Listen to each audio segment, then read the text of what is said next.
que mais nos aproxima de uma ideia da grandeza de Deus. Claro que a nossa natureza terrena aqui já demonstra isso. Nos vegetais, nos minerais, nos animais, nos seres humanos. O nosso Pai é infinitamente poderoso. Não se pode entendê-lo na sua plenitude. É mais fácil uma formiga entender o homem mais inteligente da Terra do que o homem mais inteligente da Terra entender Deus. Não é algo fácil. E os próprios Espíritos, no Livro dos Espíritos, dizem, quando Kardec pergunta, o homem poderá um dia compreender a natureza de Deus? Eles respondem, quando tiver um sentido. Porque Kardec pergunta, é possível entender? Ele disse, não. Falta para isso, para o homem, sensibilidade, compreensão, inteligência, para entender isso. Vamos dar um exemplo? A eternidade. Quando nós falamos em tempo, nós pensamos em acontecimentos cronológicos, um fato após o outro. O tempo é contado assim. A nossa eternidade, a eternidade do universo, teve um começo, mas não vai ter fim. Só que a eternidade de Deus, Deus existe, não teve início.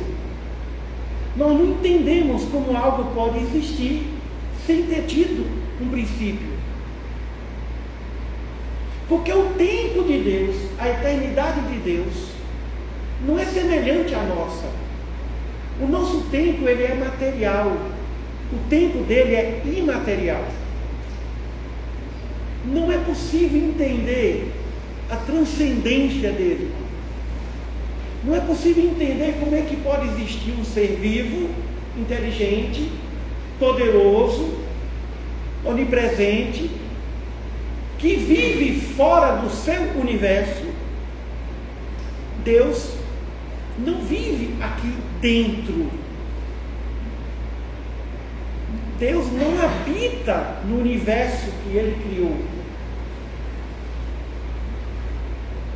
O universo que Ele criou não é Deus, é obra dele.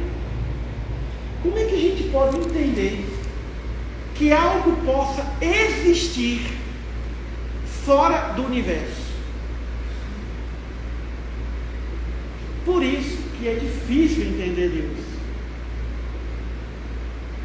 Quando nós estudamos a astronomia, é que nós percebemos a grandeza dele, pela dimensão do infinito. Para que Deus pudesse criar tudo que Ele criou, Ele precisou do tempo. O pintor, para pintar a tela, ele precisou da tela e depois das tintas. Aquela pintura, ou fotografia, a pintura, antes era uma tela. Qual foi a tela que Deus utilizou para pintar sua obra? O tempo, a eternidade. A eternidade. Então, diante de tanta beleza e de tanta grandeza, nessa foto da NASA, só tem galáxia, não tem estrela. Só tem um conjunto de estrelas. E ali, o nosso planeta Terra nem existe. É muito menos do que um átomo. A fotografia do James Webb, que a NASA tirou, não se vê o planeta Terra. É quase invisível. E nós estamos aqui nessa pequena casa, nessa cabana do universo, nessa choupana do universo, e numa casa chamada de Via Láctea, que é uma galáxia. E a nossa Via Láctea não passa de um ponto luminoso no universo, quando nós nos distanciamos dela. E o telescópio tirou apenas a foto no sentido, porque de um lado, bilhões de galáxias. Se tirar desse, para onde direcionar o telescópio, uma quantidade incontável de galáxias. Que beleza é a criação do universo. Mas é uma criação ainda muito maior e muito mais poderosa e muito mais linda do que todas as estrelas, do que todas as galáxias que ele criou. A obra-prima de Deus não é uma estrela, não é uma galáxia. A obra-prima de Deus não é o universo. Porque esse universo que a gente vê, que o telescópio fotografa, trata-se de mundos corpóreos. Temos também os mundos incorpóreos. O universo espiritual, que é infinitamente maior do que o universo material, onde existem as colônias espirituais. Tem mais mundos imateriais do que mundos corpóreos. Se nós temos bilhões e bilhões e bilhões de galáxias, nós temos isso elevado à potência dela mesma em relação aos mundos incorpóreos, a pátria espiritual, a vida espiritual. Mas a vida espiritual, ainda assim, não é a obra-prima de Deus. A obra-prima de Deus não é esse universo gigantesco, incomensurável, incompreendido pela inteligência humana. A obra-prima de Deus não é nem as pátrias espirituais. A obra-prima de Deus é o Espírito imortal. Cada um de nós que estamos aqui somos estrelas pensantes. Cada um de nós que estamos aqui somos estrelas poderosas. Jesus não é um homem, é uma estrela que brilha e que pensa, é uma estrela consciente, é uma consciência que ama. Nós somos consciências que amam. A obra-prima de Deus somos nós. O planeta Terra tem mais de 8 bilhões de estrelas encarnadas. Nós somos luzes. Vós sois a luz do mundo. Nós somos as luzes do universo. Cada um de nós é muito mais importante do que qualquer galáxia, do que qualquer colônia espiritual. Então a obra-prima de Deus somos nós.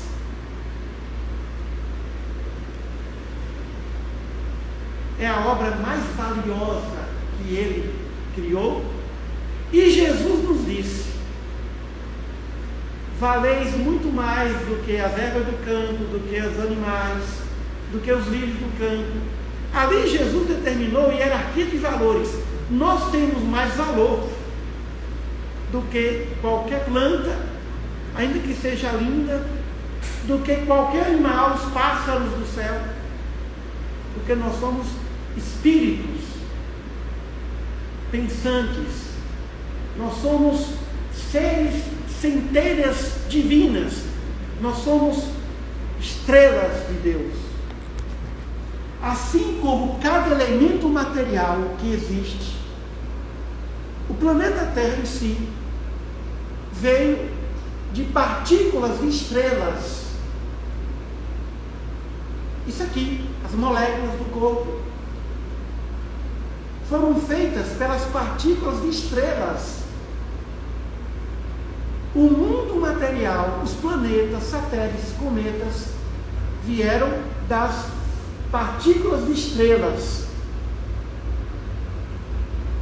No nosso caso, de estrelas que vieram de várias partes. Ora, o elemento material vem de partículas de estrelas. E o elemento espiritual, que somos nós, vem de Deus. A grande estrela geradora de tudo. A grande estrela geradora de tudo.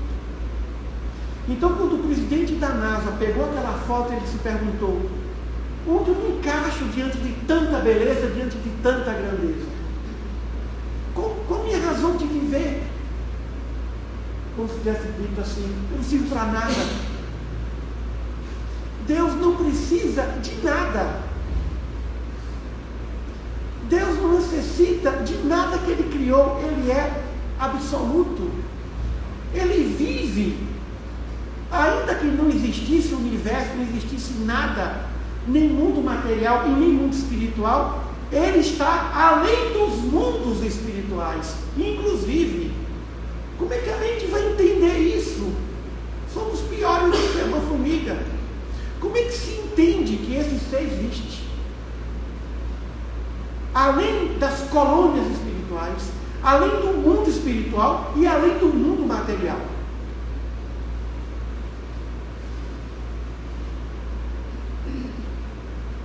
Mas ainda que nós nos sintamos tão insignificantes em termos de dimensão, ainda assim, nós somos importantes para Ele. Em sua grandeza, Ele nos criou. Desde o átomo que evoluiu até chegar ao ser pensante. Porque a espécie humana não é a única espécie que o Espírito encarna. Nós somos uma espécie que pensa. O Espírito encarna na espécie humana. Mas não somos as únicas. Há muitos seres que pensam, que são espíritos encarnados, mas que não fazem parte da espécie humana. Mas para a espécie humana, Deus mandou um anjo. Muitos anjos, mas mandou um especial. A sua estrela de primeira grandeza. Porque nós somos estrelas, mas a nossa grandeza ainda, a nossa luminosidade ainda, não chega nem perto daquele anjo ali. Quanto mais de Jesus.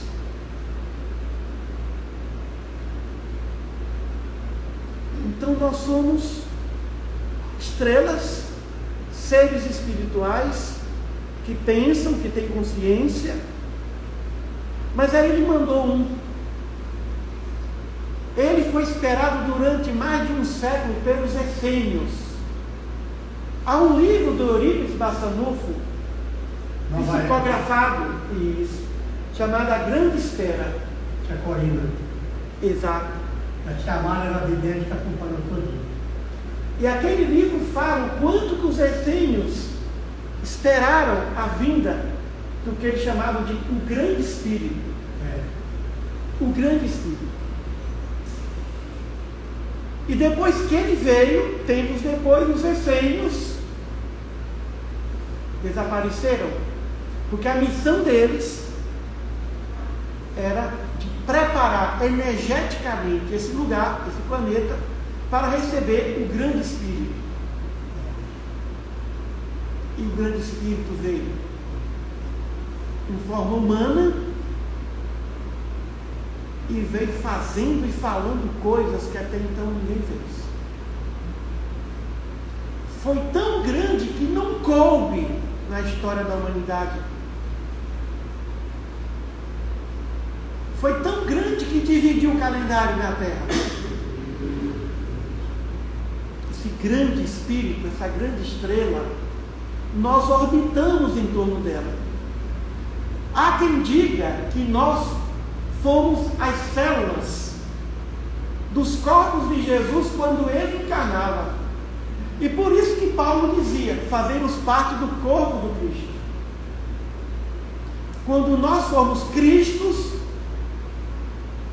esses espíritozinhos aqui que estão aqui, essa célulazinha aqui, vão estar na forma espiritual consciente. Nós vamos ser Cristos das células do nosso corpo. Como nós somos? Nós somos infinitamente superiores a todas as nossas células moléculas.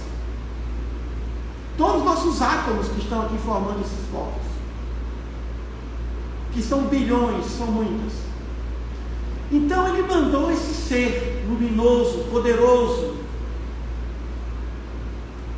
E claro que junto a ele outros, como a Mãe Santíssima, que é a nossa intercessora, que foi a mãe de Jesus. Jesus disse que João Batista foi o maior dentre os nascidos de mulher. O maior de todos. Podemos colocar ao lado a Mãe Santíssima. Aquela singela menina de Belém, que tinha, apesar de ser tão nova, 16 anos, 15, 16 anos, tinha um temperamento de responsabilidade e de fé, que também ela observou na sua mãe. Porque quando Maria nasceu, o anjo Gabriel tinha avisado a sua mãe, Ana, de que ela teria uma criança e que seria a mãe do Messias. Então esse ser veio. Esse ser veio. Veio e encantou. E muitos deram suas vidas por ele. Naquele tempo, o Império Romano é o que existia de mais evoluído. E a Judéia foi dominada pelo Império Romano, foi dominada por Roma. O que impressiona é que muitos, milhares e milhares de romanos morreram, sacrificados e martirizados no Coliseu de Roma, sem ter conhecido Jesus. Que ser foi esse? Que muita gente deu suas vidas por ele.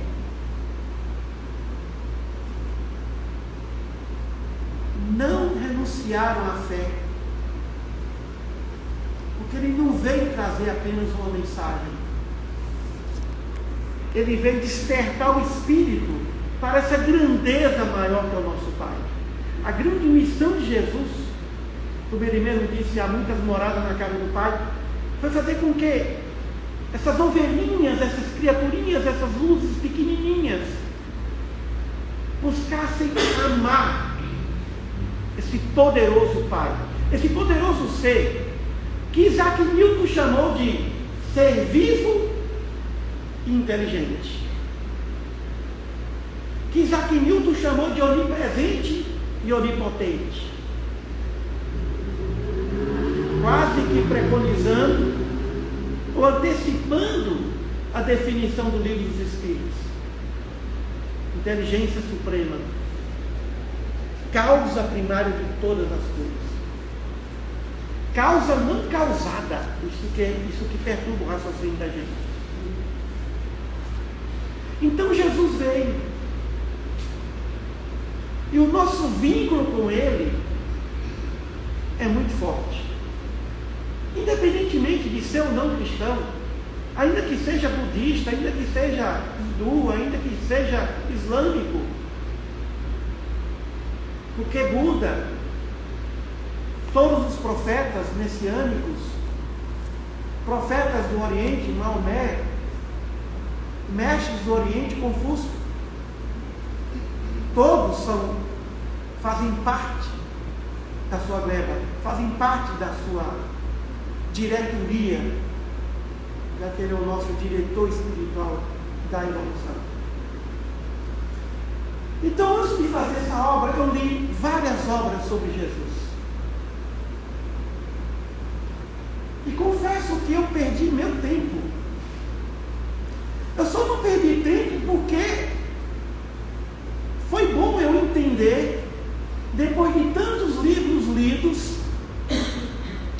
nada supera Mateus, Marcos, Lucas e João, os livros canônicos que estão na Bíblia.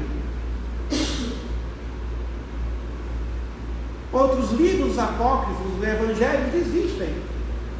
Mas os evangelhos de Mateus, Marcos, Lucas e João é o que há de mais perfeito quando se fala em vida de Jesus. Então eu tive que ler muitos livros para entender que o melhor está na Bíblia. Eu tive que ler vários autores que comentaram os evangelhos e dizer assim: então eu vou estudar os evangelhos. Eu vou na fonte. E fizemos 2 tipos de obras. A primeira obra foi lançada no ano 2000, há 24 anos. Reunimos os 4 evangelhos reunidos num só, como se o único evangelista tivesse lido. Alguém tem esse livro aqui? O livro dos evangelhos? Não tem. Quem quiser ler os evangelhos sem comentários, só o evangelho sozinho, é o livro dos evangelhos. Podem pesquisar na internet. Aí lançamos no ano 2000. A partir do ano 2000, nós começamos a fazer um estudo interpretativo dos evangelhos. A partir do ano 2000, 2001, e a obra ficou pronta em 2019. E a partir de 2019 a 2023, só trabalho de revisão. Várias revisões. E a cada edição a gente aprimora essa revisão sem alterar o conteúdo. Revisão, pontuação, alguma digitação ali e acolá. Então essa segunda edição está bem melhor que a primeira, embora a primeira é uma edição histórica. E aí, para quem vai esse livro? Esse livro foi feito para quem? Para o espírita. Muito obrigado, amor. Obrigado.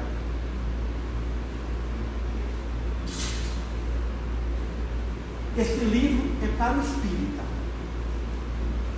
Porque na literatura espírita precisávamos de uma obra dessa, que não é polêmica, que segue a linha de raciocínio de Allan Kardec, que segue e é fiel à doutrina espírita, especialmente ao livro dos Espíritos. O Evangelho segundo o Espiritismo é uma obra de consolação, que acalma o espírito, que faz com que o espírito repouse nas asas do Evangelho. Mas não trata de um estudo de todo o Evangelho. É uma introdução. Então precisava de uma obra espírita, para o espírita, e principalmente para os lares, embora algumas casas espíritas adotem esse livro para estudar no seu núcleo de estudo do Evangelho, mas vem para o lar. Porque tudo que Jesus fez inicialmente foi transmitido de forma oral nos cultos do Evangelho dos apóstolos, os primeiros cristãos. Anos depois que Mateus escreveu, Marcos escreveu, que primeiro escreveu foi Marcos, depois Mateus, depois Lucas e depois, finalmente, João. Por que estudar e ler o Evangelho? Porque quando nós conhecemos Jesus, nós o amamos de forma mais completa. Ninguém ama aquilo que não conhece. E ninguém conhece aquilo que não se compreende. Precisamos compreender Jesus. Aprendermos com Ele a pensar, a agir. O que Jesus faria em meu lugar?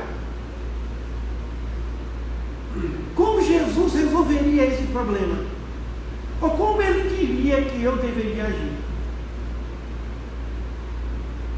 quem estuda o Evangelho raciocina com mais clareza, com mais objetividade, não perde tempo com dúvidas, porque sabe o caminho a trilhar. Por que o nome tratado tão audacioso?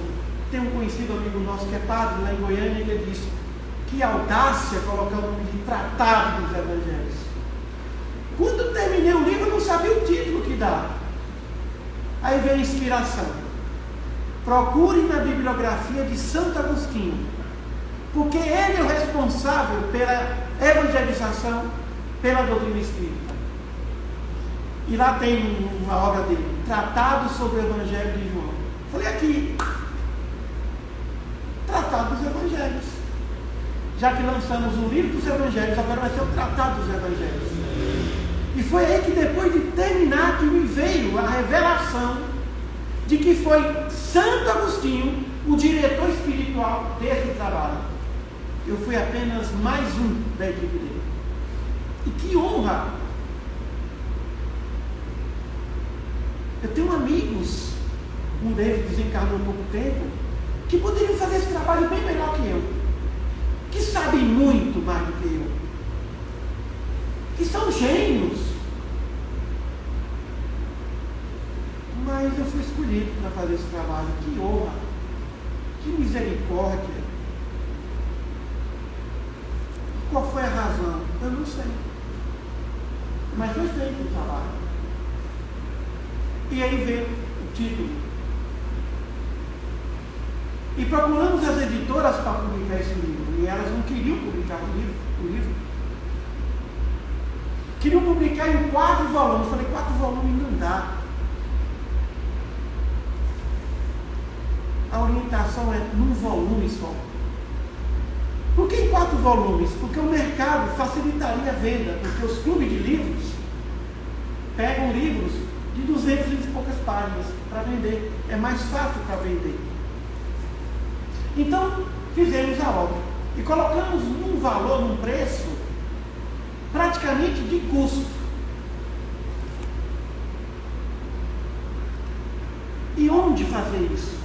Aí veio a gráfica lá de Santa Cruz do Rio Pardo, interior de São Paulo, onde imprime o livro da Federação Espírita Brasileira. Então, agora, na nossa literatura, nós temos uma obra para os nossos lares, para conhecermos completamente os evangelhos de Mateus, Marcos, Lucas e João, e não apenas alguns pedaços, alguns trechos de alguns episódios da vida de Jesus, mas tudo que existe lá. Não tem um versículo que não foi analisado, que não foi tratado. Então nós seguimos a didática de Kardec. Cita o episódio e vem com o comentário. No seu aspecto científico, filosófico e religioso, seguindo a doutrina. Já tem um amigo meu lá da Federação Espírita Brasileira querendo publicar esse livro pela Federação. E eu disse, assim que vier uma editora que tem interesse em publicar, a obra vai para ele. Então eu não sabia que eu tinha a missão de, além de escrever, de ter que publicar e distribuir. Veio essa missão. É muita responsabilidade. Então agora nós estamos visitando algumas cidades. Em todos os estados do Brasil, em todas as federações, já tem esse livro. Eu acredito que cerca de 1000 lares, se não chegou lá, está chegando perto, já usam esse livro em seus cultos, no Evangelho no Lar. Então é muito bom para mim saber que aqui em Caldas Novas, que é uma cidade destinada a fazer terapia para os estressados, para os oprimidos, os aflitos e enfermos, saber que aqui essa obra vai estar. Saindo dessa casa, especialmente. Então isso aqui, meus irmãos, não é um livro, é um tesouro. Isso aqui é uma joia preciosa. Isso aqui é um tesouro que provavelmente a Mãe Santíssima mandou chegar em Caldas Novas, porque eu não tinha programado vir aqui. Surgiu ontem à noite, para os dias das mães.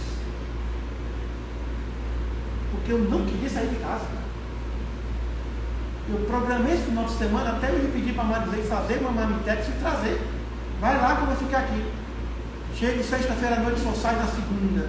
Vou me recolher, hibernado. Mas não foi essa a programação.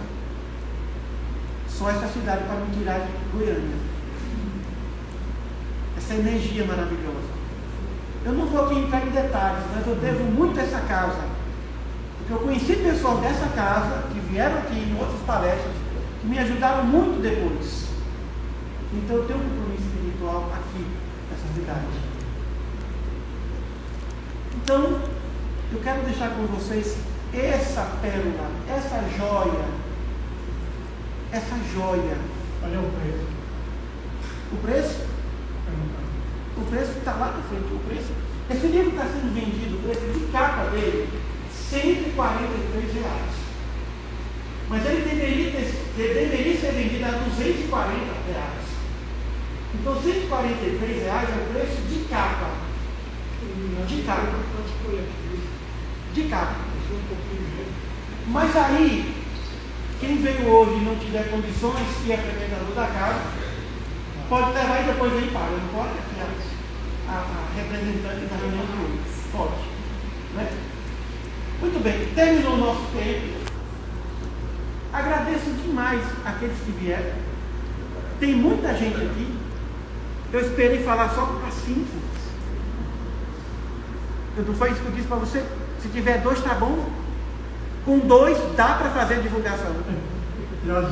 Ainda mais com mais de 10 aqui, que vai multiplicar por 100. Só tem 10 exemplares ali. Só tem 10 exemplares. Mas na internet tem pouquíssimos exemplares nas plataformas. A Amazon, todas as plataformas que vendem livros, tem esse livro. Até com preço mais acessível. Até com preço mais acessível. Mas a vantagem de levar um livro hoje é que vai ter o autógrafo do autor. E aí, depois que o autor desencarnar, vai valer mais. Você pode colocar no leilão, né? Porque o livro já está, né? já vai garantir o seu.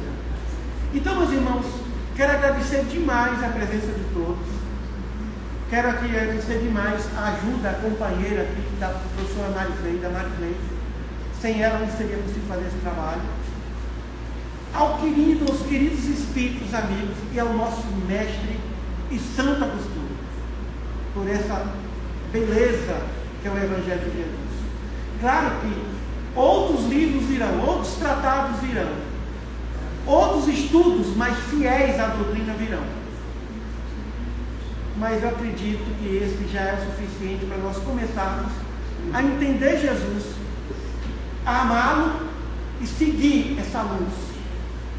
E aumentar mais ainda a nossa luminosidade. Muita paz a todos e até a próxima. Nossa gratidão, Emílio. Obrigado. Muito bom. Parabéns.